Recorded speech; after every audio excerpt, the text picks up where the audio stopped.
Hi everyone, this is Abby Garrett from Metamorphosis Project LLC, and this is episode 1 of Hacking College. Now the first tip I want to share with you is how to start writing your first research paper or research proposal. Now this can be a daunting task for college freshmen who don't have prior experience with writing research papers or papers in general, or maybe you were lacking somewhat in your high school education and maybe you don't remember what you were taught, or you weren't taught adequately enough to really handle the strenuous activity of writing a research paper for a major university. That was my experience at Baylor. So first off, if you're going to write a research paper or proposal, it is imperative that you understand the scientific method. Now, if you don't know what this is, you can Google it really quickly. It's basically the framework or foundation for all research and paper writing you're going to be doing, particularly in the sciences or something where an experiment is involved. So if you are still confused as to what the scientific method is, whenever you Google it, you can look it up in your textbook. Chances are it's going to be listed in a textbook. And you can also ask your professor. If all of that fails, here, I'll tell you a little bit about it. So the scientific method, I'm not going to go into every single detail, but to sum it up, it's basically come up with a research question, so something you're interested in. And here's a tip. Try to pick a topic that you don't mind reading for hours about. Okay, don't pick something you're not interested in, because otherwise, every time you slave away at the library to get this paper done, you're going to just hate it, and it's going to make it worse, and it's going to be evident in your writing whether or not you were interested to begin with, or whether or not you really care what grade you make. So pick something that intrinsically interests you. So, like I said, create a research question, do some background reading on that particular topic, see what other research has already been done pertaining to your question. Chances are you're not the first one to come up with it, so sorry about that. You're not going to be the next John Nash.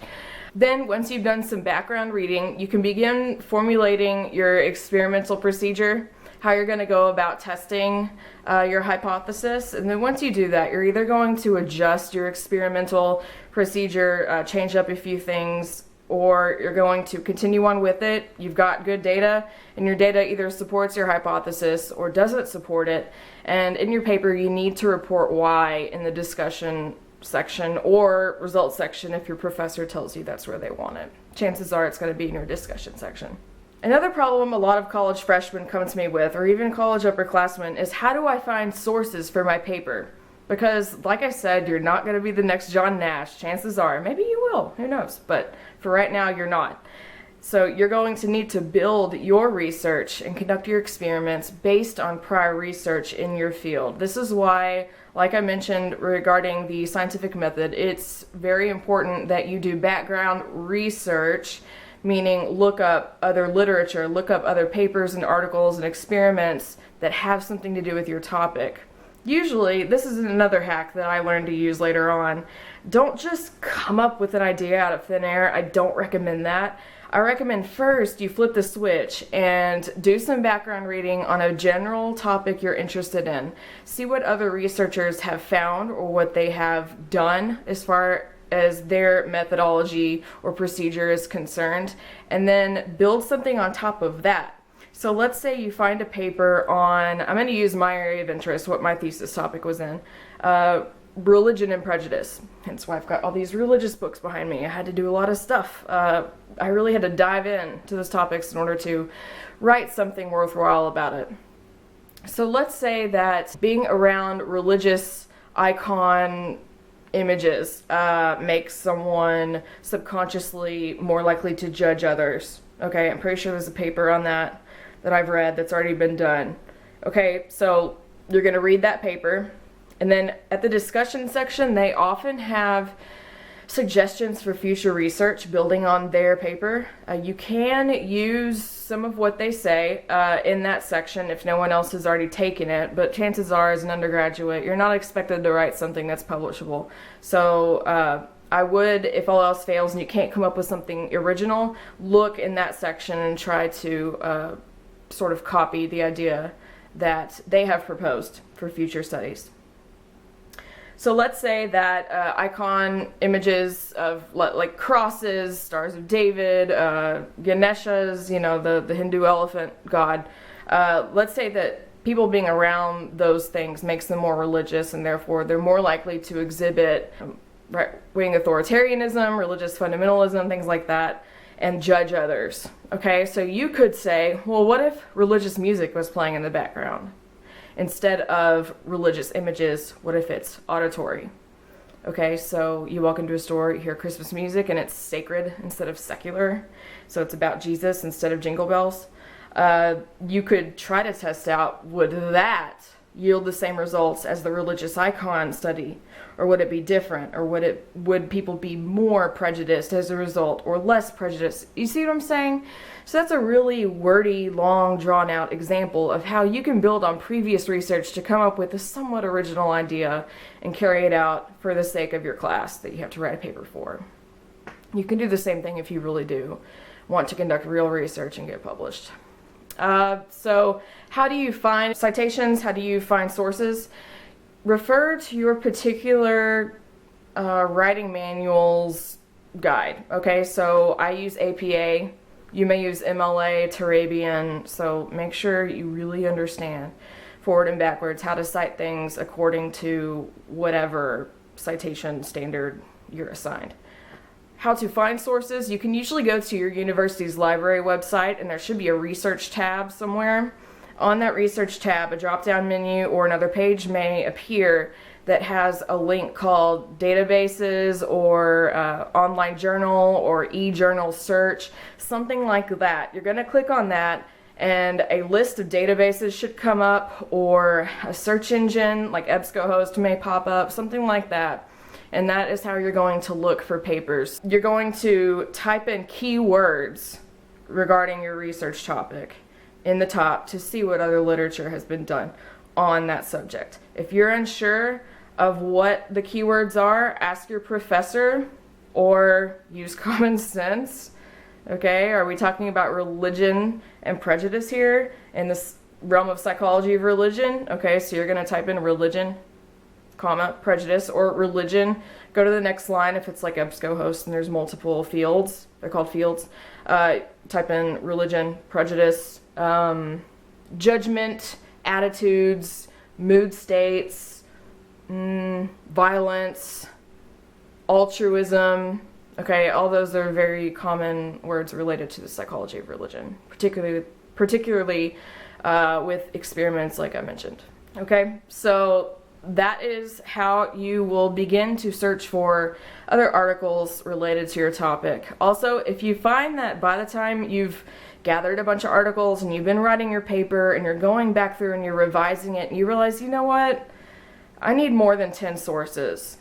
I need 20 sources. Or your professor says, hey, you only have 9, you need 10. Okay, and you're like, what do? I need to find an extra source. I don't know how to do that, and everything I've already searched, I already have it, and I'm running out of places. You feel like you've hit a wall. Go to the papers that you have cited within your paper. Look in the reference or works cited section, usually the last page, and see what other articles they have cited.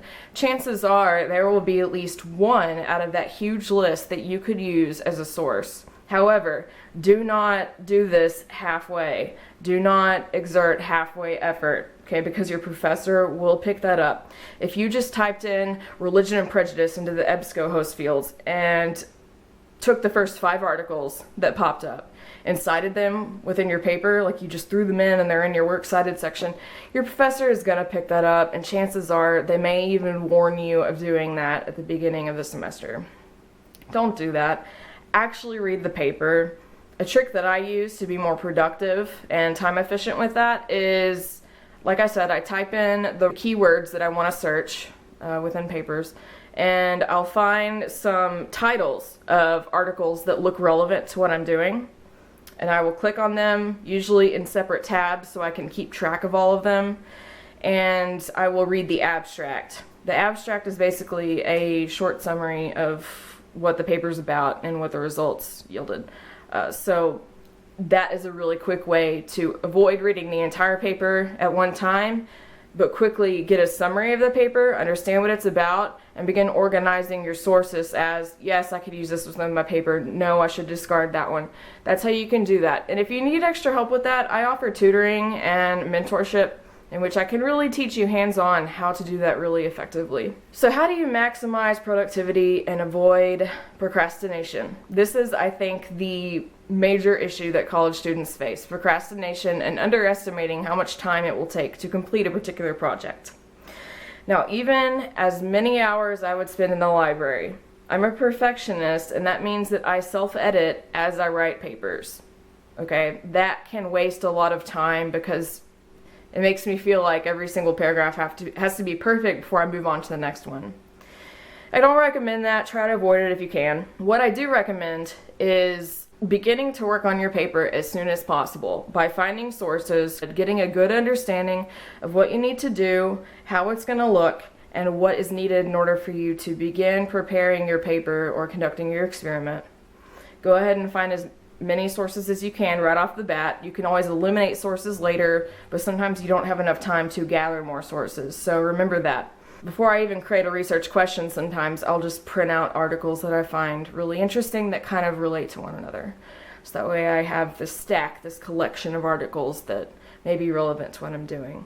So begin preparing way further in advance than you think you're going to need, because despite how hard I worked and how many hours I was in the library every day, I still felt like I was rushed by the time my paper was due and that I was turning it in at the very last minute. And that's not good, because oftentimes your professor will allow you to submit your paper to them around a week in advance, and as a reward for being proactive and for reaching out to them, they usually will proofread your paper a little bit. That doesn't mean you're going to make an A instantly on the paper, but they'll give you some tips and tricks and kind of tell you, hey, you need to edit this paragraph, this needs to be omitted, this is the wrong format, you cited this incorrectly. So that's really helpful and can mean the difference between a C and a B or a B and an A. So I highly recommend that, especially if you want to go to grad school and you're really watching your GPA. So that's it for episode 1. This is a very long episode, but I hope it's helpful. Again, if you have questions, feel free to ask me. Check out the links below. And like I said, I offer tutoring and mentorship to help you be more effective as a student, learn the things that I wish I would have known whenever I was beginning college, and achieve your academic goals.